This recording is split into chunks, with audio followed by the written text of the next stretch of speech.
So, ang atin pong main ingredient ay ang cheesecake. And galing po ito sa isang kilalang brand. I'm sure alam nyo kung anong brand ito. So, tinakpan ko na lang po yung brand kasi hindi naman po sponsored ang ating video. Pero, I'm sure alam na alam nyo kung anong brand itong cheesecake na ito. At madali lang siyang mabili sa mga supermarket or kahit sa inyong mga suking tindahan. So, ayun.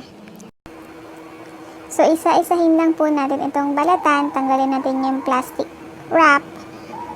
And then, ayan. So, habang piniprepare ko po, ang gagamitin natin sa recipe ito ay 10 pieces na cheesecake.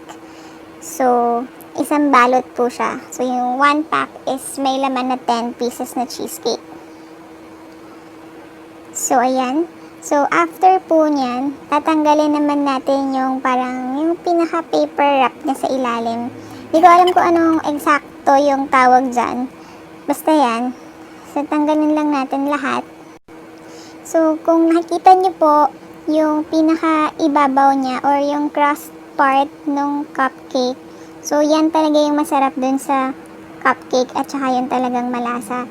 So, yan yung parang may cheese or butter na lasa ng cupcake. So, tatanggalin po natin siya. I mean, i-slice natin siya. Hihiwalay lang natin yung part na yun. So, ayan. As you can see, medyo napakapal yung aking pag-slice dyan sa part na yan. So, dapat po manipis lang. Talagang tatanggalin lang natin yung pinaka crust part ng cheesecake. So, ayan. Balatan po muna natin lahat muna bago natin tanggalin yung mga crust part. Ayan. I'm sure naiinip kayo kapag masyadong mabagal yung video. Kaya medyo i-fast forward natin ng very light para matapos kaagad ang ating pagbabalat ng cheesecake. Ayan, so tapos na po tayong magtanggal ng paper wrapper dun sa ilalim ng cheesecake. So ngayon, ayan. So this time, manipis na po yung paghiwa ko nung crust part. Ayan. So dapat meron tayong separate na lagayan nung crust part tsaka nung pinaka-bread ng cheesecake. Ayan. Actually, yung cheesecake lang itself, masarap na talaga siya. And favorite ko siyang kainin pang merienda or minsan pambaon sa school nung nag-aaral pa ako. So, ayan. After nyan, guys, ayan, as you can see, hiwa-hiwain lang natin ng maliliit yung pinakang bread niya. So, kailangan lang kasi madurog natin yung pinaka-bread. Ayan. So, dudurugin natin siya para, ayan yung gagawin nating pang-crust dun sa pinaka-ice cream cake, dun sa cake. And then, yung remaining part, or magtitira tayo, magsiseparate tayo ng kaunting part para pwede natin ilagay na pang-toppings. So, ayan na po yung ating bread. And then, yung pinaka-crust naman, so kailangan din durugin natin siya. So, ayan, medyo mahirap lang siyang gamitan ng kamay kasi malagkit siya compared doon sa pinaka-bread niya na madali lang siyang madurog kahit pa kamay lang. So, gamitan ko na ng knife para mas mabilis. Ayan, so once na nadurog na siya, I think okay na yung ganitong texture. So, ito po, yung part na to, gagamitin natin siya panglagay na toppings dun sa ibabaw ng ating ice cream cake. So, since masarap siya, actually toppings naman talaga siya. So, hiniwalay lang natin. So, this time, gagamit din po tayo ng butter. So, yung isang buong butter, kalahati po yung ginamit ko, and kailangan natin i-melt. So, ayan na po yung ating melted butter or unsalted butter. So, ayan, wala po kasi kaming microwave oven, kaya sa kalan ko siya tinunaw. So, okay lang naman yun kasi same lang naman as long as na matunaw mo yung butter. So, yun yung pinaka-importante. So, ngayon po, mas durugin pa natin yung bread gamit yung baking spatula. So, So, pwede rin naman pong kamay ang gamitin natin sa pagdurog nitong bread. Just make sure na malinis ang ating kamay bago natin to gawin. So, ngayon po, magsiseparate tayo ng breadcrumbs sa ibang lagayan. So, may paggagamitan po tayo niyan mamaya. And, ang ititira ko lamang po is mga 3/4 ng breadcrumbs. So, ayan, tansyahin nyo na lang po kung gaano kadami yung gusto nyong ilagay. So, haluin pa po nating mabuti or durugin pa nating mabuti yung ating breadcrumbs. So, ayan, pagkatapos naman po na tingin nyo ay okay na yung texture ng ating breadcrumbs, ihalo na po natin yung ating melted butter.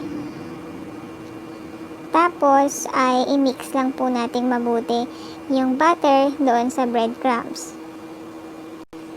So ito po yung gagawin nating pinaka-base ng ating ice cream cake. So kailangan lang meron siyang matigas na part doon sa ilalim doon sa ating ice cream cake para kapag in-slice natin yung ice cream cake, so may kukuha pa rin tayo na something na matigas or parang pinaka bread base niya dun sa ilalim. So ayan, haluin lamang po natin mabuti. Actually po, first time ko lang gagawin tong cheesecake ice cream cake. Although before nakagawa naman ako ng ice cream cake kagaya ng fudgy bar ice cream cake. Kung napanood niyo po yung previous video ko about doon.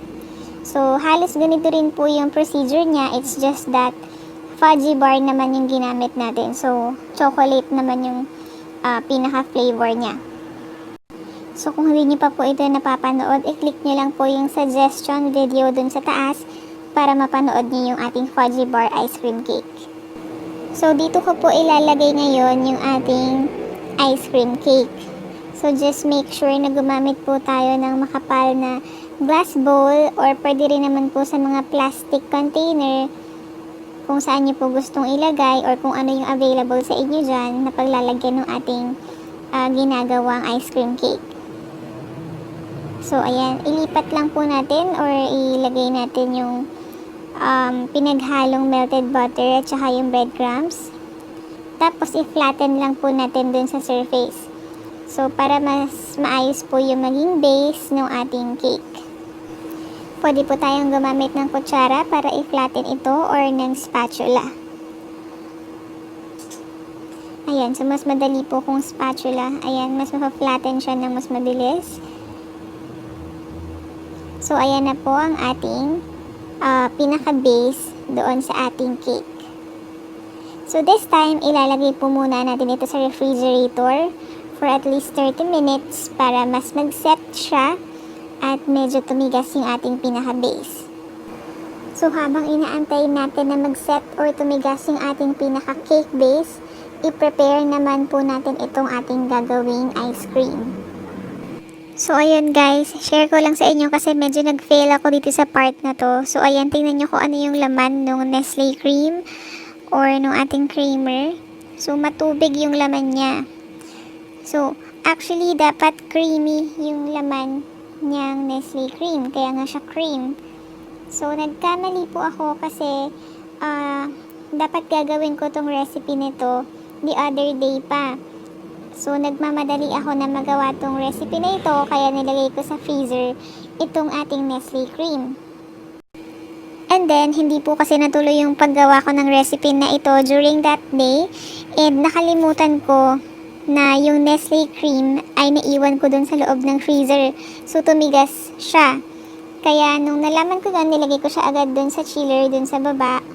Kaya, ayan, hindi ko alam na magiging ganyan na yung texture niya after niyang mailagay sa freezer. Medyo nakaka-disappoint lang guys kasi parang ayoko na sanang ituloy itong recipe. Kasi isa lang yung nilagay kong creamer dun sa ref. And sobrang, ayan, matubig siya. Tapos nagbuo-buo na talaga yung pinaka-cream niya. So, kailangan kasi para mas maging successful yung paggawa ng ating ice cream is kailangan yung ating creamer ay malamig and galing sa ref at least overnight. So, ayan, ganyan lang po talaga yung naging texture na kinalabasan ng ating creamer kasi galing ito sa freezer. Pero I promise na hindi po ito expired. Syempre kami rin naman yung kakain nito, so bakit naman ako gagamit ng expired, diba? So ayun guys, feeling ko talaga sobrang fail itong part na to ng aking recipe. Although nakagawa naman na ako ng ice cream cake before, pero hindi naman nagkaganito yung aking creamer. So but anyway, I've decided na ituloy pa rin itong recipe kahit na nagkaganito yung aking creamer. So tingnan na lang natin kung ano yung kakalabasan niya once na gamitan na siya ng hand mixer and mahalo ko na siya with other ingredients. So ayan guys, kung tama lang sana yung pagka-refrigerate ko nitong creamer, so pwedeng mag-double yung amount nitong ating creamer while hand mixing itong creamer. So but this time, as you can see, meron siya mga butil-butil na maliliit. So ngayon, ilagay na po natin yung sweetened na condensed milk. So kalahati lamang po nung malaking condensed milk yung ginamit ko kasi para hindi maging sobrang matamis yung ating ice cream cake. So this time, tingnan po natin kung mas magiging okay yung texture or yung consistency nitong ating mixture kapag nahaluan na siya ng condensed milk. So ayan, I think mas naging better naman po yung texture nitong ating ginawang mixture ngayon kaysa kanina nung yung creamer pa lang siya. Although mapapansin pa rin natin yung mga namumuong part ng ating creamer.